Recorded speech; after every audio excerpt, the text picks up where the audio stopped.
When it happened, I was sitting on a wrought iron bench under a canopy of bright pink flowers. A beautiful blue butterfly landed on a leaf right beside me. I had been waiting for one to come close for about an hour. Outside Denver, Colorado, where I live, is a butterfly pavilion. It's an immersive indoor zoo with a habitat specifically designed for butterflies. The room has tropical plants, flowers, and temperatures. It's hot in there. I love watching the butterflies chase each other. And while some people attract them like magnets, it's a rare gift when one lands on me. And this particular day, it was a more meaningful gift than I anticipated. On the wall by the entrance door is an exhibit window of sticks lined with various stages of pupas. These crystallides are where the caterpillars are protected while they transform and emerge as adult butterflies. The staff collects these new ones and each afternoon releases them for their first flight. Zoo patrons gather and observe. I joined them. As I listened to the familiar presentation, it burrowed itself in the back of my mind, only to resurface later with more profound significance. Fast forward a few months later, and my dear friend Tara was coming to take pictures of me.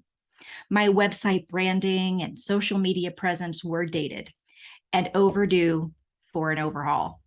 Yet in the days before she arrived, I stood in my closet like a teenager with nothing to wear on a first date, piling heaps of shirts on the floor in frustration. My husband sat on our bed, encouraging me to put something on and let him see. Reluctantly, I surfaced from the closet in a parade of outfit after outfit, only to frown at my reflection in the mirror. "What's wrong?" he asked. "I don't recognize myself. These clothes aren't who I am anymore." As much as he affirmed, it wasn't resonating, and in divine wisdom, he left me standing in the bathroom alone. God, what is wrong with me? My photo shoot is next week. These clothes aren't working, and I don't like any of them.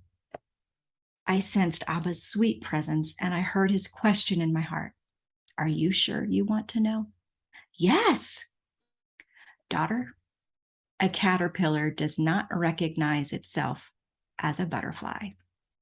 The realization of what he said hit me deeply to the core of my being, and I sobbed.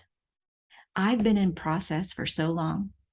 It's been a lonely, hidden season. Could it be over? I've anchored myself to God for years, letting him tackle this messy transformation work.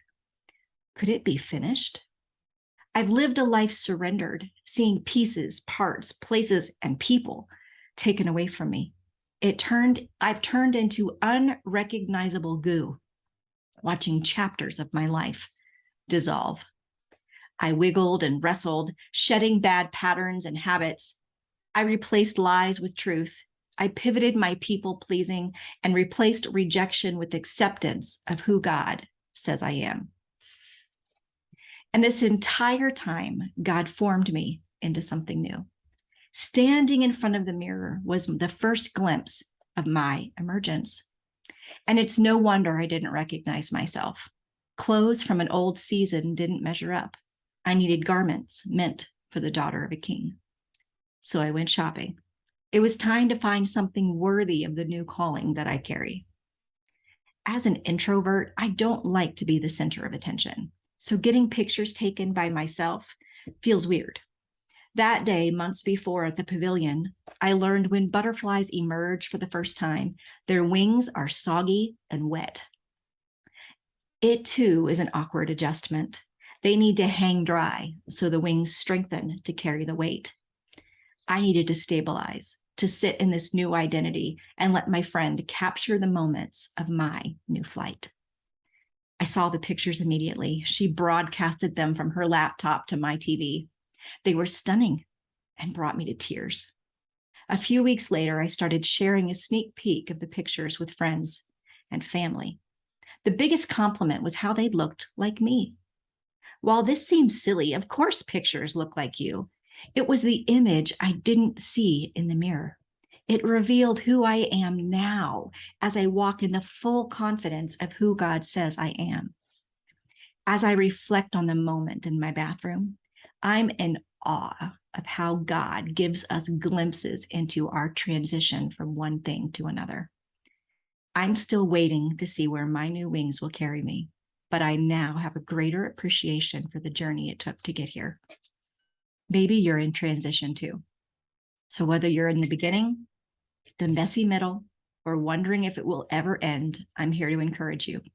And if you need someone to guide you through your process, I've been there and I'm here for you step by step.